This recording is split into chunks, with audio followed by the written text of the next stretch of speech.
नमस्कार. न्यूज 18 लोकलमध्ये मी नारायण काळे आपलं स्वागत करतो. डेली वेदर अपडेट या सेगमेंटमध्ये आपण राज्यातील प्रमुख शहरांमधील तापमानाचा तसेच हवामानाचा आढावा घेत असतो. राज्यामधील तापमानाचा पारा हा सातत्याने वाढत असताना आता मात्र तापमानामध्ये 1 ते 2 अंशांनी घट होण्याची शक्यता आहे. तसेच 7 ते 10 एप्रिलच्या दरम्यान राज्यावर अवकाळी पावसाचं सावट देखील आहे. पाहुयात राज्यातील प्रमुख शहरांमध्ये 6 एप्रिल रोजी हवामानाची स्थिती काय राहणार आहे. सुरुवात राज्याची राजधानी असलेल्या मुंबईपासून करूया. मुंबईमध्ये मात्र तापमानाचा पारा हा 2 दिवसात वाढणार असून 6 एप्रिल रोजी मुंबईमध्ये कमाल तापमान ही 35 अंश सेल्सिअस असणार आहे.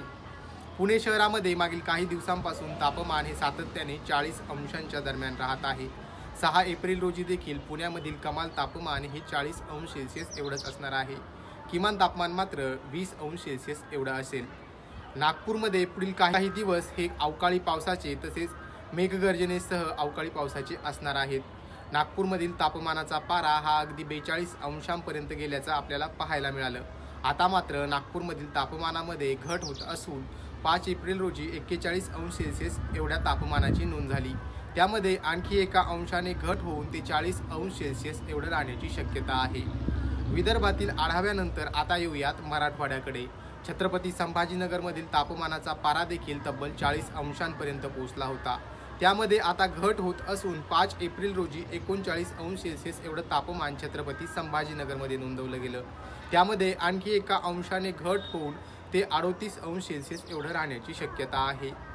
राज्यामधील तापमानामध्ये घट होत असताना कोल्हापूरकर मात्र उन्हाच्या झळांनी त्रस्त आहे.